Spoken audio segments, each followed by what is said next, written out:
Drilling fluids touch just about everything in the drilling process. We're here to deconstruct the drilling process and drilling fluid concepts to provide a deeper understanding of our industry. In each episode, we'll share information, talk to interesting people, and maybe share a few stories along the way.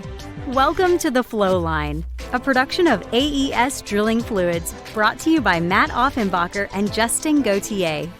Hey, what's up, everybody? Welcome back to another episode of the Flowline. Matt in here, just in here talking about all the fun and exciting things we got going on. And so today's episode a little different, but I think it's important, Matt, that to not only educate folks on technical drilling fluid topics, but man, the amount of stuff that really you and the team do sort of on a broader spectrum for the industry, a lot of conferences, a lot of papers.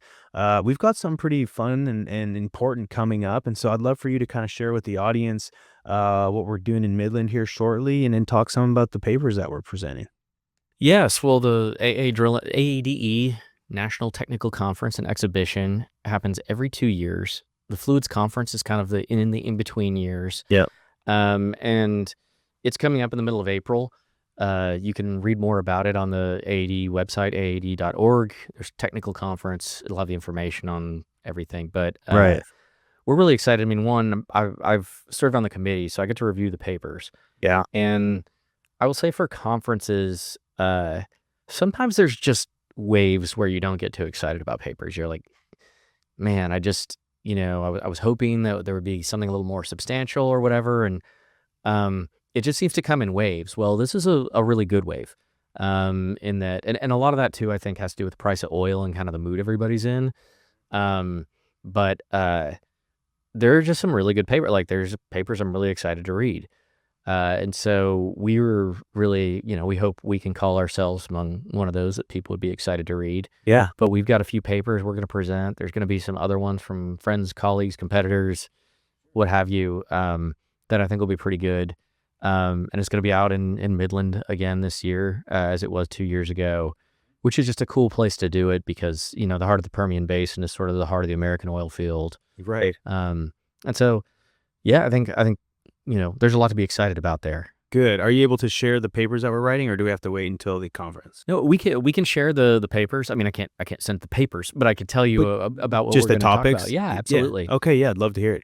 So, the first paper I'll bring up is, these are all tied in to some degree to podcast episodes, as a matter of fact. Okay. So the first one that I'll talk about is, we did some work with ExxonMobil on mechanical specific energy and lubricant evaluation. So we used the EDR data to show how lubricant performance could be quantified and evaluated using mechanical specific energy, as I've kind of harped on our podcast. Yeah. And so it was just really cool. The thing it's always neat to get to work with drilling engineers and sort of learn some of their language and they learn some of our language. Yeah. And so I just thought it's really cool when you can sort of geek out and like, oh, that's what this means. Oh, that's what this means. It's sort of just next level collaboration. So yeah. I was really excited to kind of get that one out in the open and hopefully drive some more conversations on that topic. That's super cool. Okay. And then what about another one? So there's another one where, everybody wants to say they're breaking a record or doing a first or whatever. And we don't know for sure, but, we drilled some horseshoe wells we've drilled a lot of horseshoe wells, but we drilled a horseshoe well with a customer in Oklahoma, using just water-based mud. And almost all the other ones we're aware of were drilled with oil-based. So we kind of took it as hey, let's put together sort of the latest and greatest of best practices. Yep. Along with kind of using these case histories of how it was done. And because that is, just continuing to evolve, more and more information, people are refining their practices. It was fun to go through both like the fluid side of things and the drilling engineer Michael with Canvas Energy, taking us through some of his like drilling engineering perspective. Wow.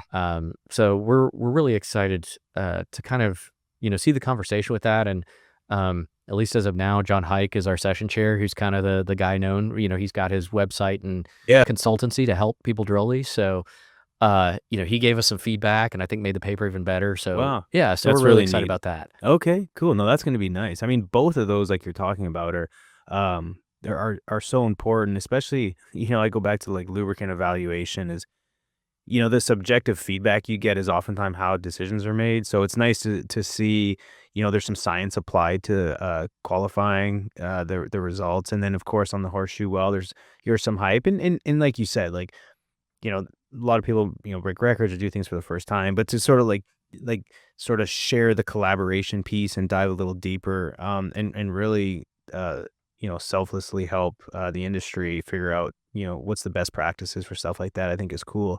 And then now, so then there's your third one, right? Yes. Okay, what about the last one? So the last one is one that is with uh, ConocoPhillips and a company called JagTech. And they have these high-powered magnets and sort of a patented flow box to clean the drilling fluid. Yeah. And um, I mean, we've talked about ditch magnets and that sort of thing here, but the cool thing is they put a lot of thought into their design. And I mean, when we were trialing these, you're pulling out like 100 pounds a day of stuff. And lo and behold, you analyze this, which, and it's clearly casing, right? There's a lot of metal in drilling fluid that people don't think about. And a lot of it is produced at the rig just by the drilling process. And not only that, but you think about like RSS reliability and some of those other things. And when we do teardowns of tool failures, we see a lot of the same metallurgy. So it's like, okay, hey, maybe we can enhance tool reliability, especially if we think about these longer laterals. Like, Oh yeah. can we be more intentional if we want to do a 4-miler to, minimize risk to the tools because the cost of a trip is so high and those sort of things. So, That's huge. we sort of leaned into some of the prior work there, along with some technical analysis of, what these magnetic particles were composed of, and then a couple of case histories of just these high-powered magnets are bringing back a lot more. In some of the case histories, they had your conventional ditch magnets, and then they had the high-powered magnets after that, Yeah. and they were still pulling 100 pounds of stuff a Crazy. day. So with all that being said, it was just kind of interesting, and this is one of those, like, I'm not a magnet salesman. It's sort of like us promoting solids control, right? It makes our mud bills cheaper. It makes our customers less angry if we can keep costs down and keep turning to the right. Yeah. So I was just passionate about wanting to be a part of that because I hope it really helps our customers. Yeah. So anyways, that's the third one. And I don't know. I think I'm presenting that one, and I don't know how excited people get about magnets, but I'm at least looking forward to trying to find out who those people are. Well, I think anyone in the drilling world gets excited about getting to TD without having to pull it 500 feet from We hope TD, so. Yeah. because you've got trash in the mud that we didn't put there, but rather came from casing or whatnot. And so when you look at it's funny because when that sort of, I guess, idea or thought came up about high-powered magnets, and obviously there's a respective cost associated with a high-power magnet, you often scratch your head and think, man, that's really, like, this is land. We're not offshore, but at the end of the day, it's kind of fascinating how they've actually been able to enhance operations out there. And so, and then naturally, helping out on the fluid side, just at the rig, just being able to pull out anything that, um, again, could be down there. And so I think, and then tying the data piece to it, I think engineers will appreciate that level of granularity on how how impactful magnets can really be. So it's all cool stuff. And again, I'm excited to go back out there, see you and the team present and see what else is out there, and just meet a lot of folks, and get to see a lot of folks that I hadn't seen in a long time. And so, I mean, with that being said, if anyone's going, reach out to Matt or I, and if you're going to be in town, or whether if you're in Midland and want to catch up or grab coffee, whatever, I'd love to. I mean, can't speak for Matt, but I like to get out and socialize as much as I can. So reach out if you're going to be there. No, it's going to be awesome to see everybody. And like, we haven't even talked about the speakers. I think there's, and I feel bad. I know we're recording, so we got video now, but you're going to watch me pull this up on my phone because I don't want to get it wrong. Yeah. But So is there? You're talking about speakers regarding like the keynotes and different things? Okay. Yeah, and there's always something kind of interesting that's that's there, and I'm amazed. So at least as far as the program goes, two of the heavy hitters we have coming are, one is Toby Rice, who's the CEO of EQT. Interesting. Been very public about gas Yeah. and America's energy needs and demand, and I think just a great advocate for the industry. So, what fabulous, especially, I've served on the speakers committee for these before. It is so hard. These people are so busy. Their time is committed in so many different places. Yeah. That for them to take the time to come join us for a conference like that is really generous. Yeah.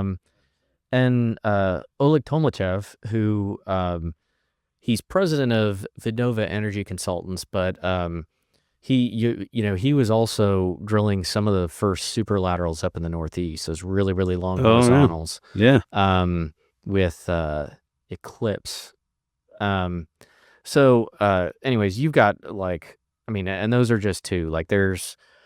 It's the people you get to hear from, the people you get to see, and then hopefully the papers. I think if you have any sort of interest in sort of the technical side of things, even if you might not be the most technical person, it's interesting to hear what people are thinking about. You sit in on one or two sessions and you sort of get the vibe of, okay, wow, this is this is what these nerds do every day. Anyways, I think it's worth your while if you have the time and the resources to attend.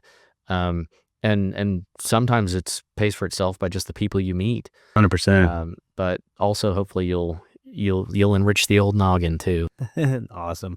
Well, again, folks, if you're going to be there, reach out. Would love to connect. And as always, appreciate the support. Keep listening. Share this with a fellow cohort, friends, families. You never know who might be interested. And with that being said, everyone, looking forward to seeing you at the conference if you're going to be there. And until next time, take care. Take care. Thanks for listening. Please tune in next week for another exciting episode of the Flowline.